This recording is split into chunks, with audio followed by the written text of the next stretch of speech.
Hello everyone, welcome back to my channel. अगर अभी तक आपने हमारे चैनल को सब्सक्राइब नहीं किया है तो चैनल को सब्सक्राइब जरूर कर लें। आज की इस क्लास में हम क्लास 10th का एक नया सवाल हल करने वाले हैं, तो बिना किसी देरी के चलिए आज की क्लास स्टार्ट करते हैं।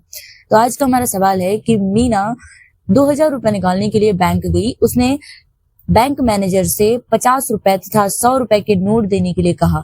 मीना ने कुल 25 नोट प्राप्त किए। ज्ञात कीजिए कि उसने 50 रुपए और 100 रुपए के कितने कितने नोट प्राप्त किए। तो सबसे पहले जो 50 की नोटों की संख्या है, 50 की नोटों की संख्या को 50 की नोटों की जो संख्या है उसको हम मान लेते हैं कितना x, और जो 100 रुपए 50 के रुपए की नोटों की संख्या को हम मान लेते हैं x, और 100 रुपए की जो नोटों की संख्या है उसको हम मान लेते हैं कितना y।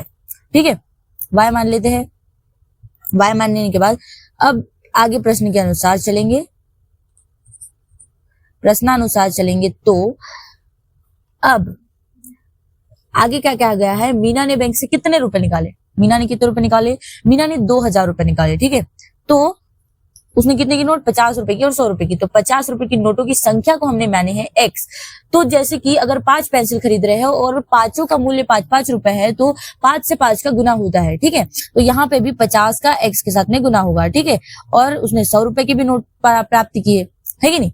उसने 100 रुपए के नोट भी प्राप्त किए। अब उसने 100 रुपए के नोट भी प्राप्त किए, इसलिए 100 भी लिखना पड़ेगा। उसके बाद उसने टोटल कितने 2000 रुपए निकाले। ठीक है, तो यहाँ से हम 50 कॉमन ले सकते हैं ये तीनों में से। ठीक है, तो अंदर क्या बचेगा x, यहाँ बचेगा कितना 2y, और अगर इधर तो इधर बचेगा कितना, मतलब सिर्फ इन दोनों में से, क्योंकि बराबर की साइड है इसलिए सिर्फ उन दोनों में से ही कॉमन लेंगे। ठीक है, अब ये 50 में से हम इस 2000 को काट देंगे तो ये हो जाएगा कितना 40। ठीक है, तो हमारे पास क्या आया x + 2y = 40, समीकरण नंबर 1।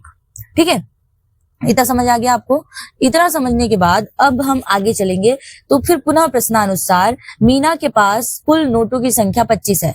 तो जो 50 रुपए की नोटों की संख्या है, मतलब पुनः प्रश्नानुसार, ठीक है, पुनः प्रश्नानुसार अगर हम देखें तो उसने जो है 50 रुपए की नोटों की संख्या और 100 रुपए की नोटों की संख्या दोनों को मिलाकर 25 नोट प्राप्त किए। तो दोनों को हम जोड़ देंगे तो 25 हमको प्राप्त हो जाएगा। ठीक है, तो ये हो गया हमारा समीकरण नंबर 2। अब हम ये जो है विलोपन विधि पढ़ रहे हैं तो इसको विलोपन विधि से ही हल करेंगे।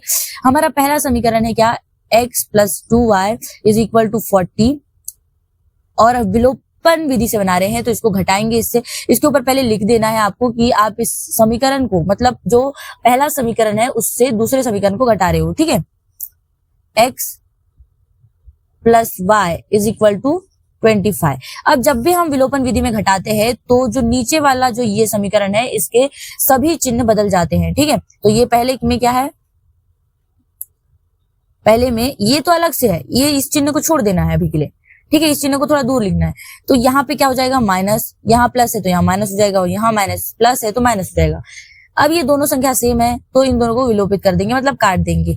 अब यहाँ प्लस और यहाँ माइनस है। अब ये जो पहले से दिया गया था उस चिन्ह को छोड़ देना है। तो प्लस माइनस माइनस 2y में से अगर y घटाएंगे, y के सामने कुछ नहीं है तो 1 है, तो यहाँ कितना आ जाएगा y, और इधर कितना बचेगा 40 में से अगर हम 25 घटाते हैं तो यहाँ बचेगा कितना 15।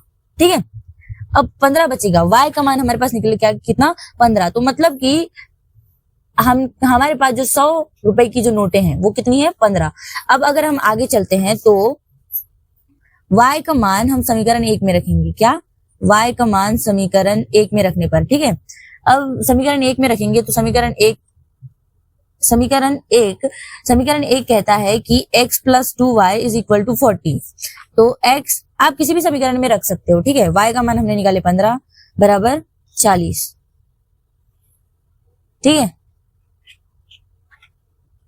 15 दूनी कितना हो जाएगा 30 = 40।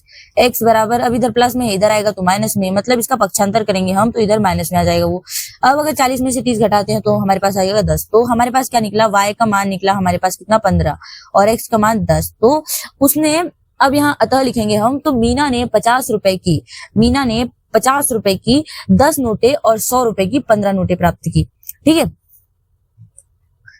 तो यही हमारा आंसर हो जाएगा। उम्मीद है आपको आज का ये सेशन अच्छा लगा होगा। अगर आपको कोई भी सवाल या सजेशन हो तो हमें कमेंट करके जरूर बताएं। मिलते हैं अगले वीडियो में, तब तक के लिए धन्यवाद।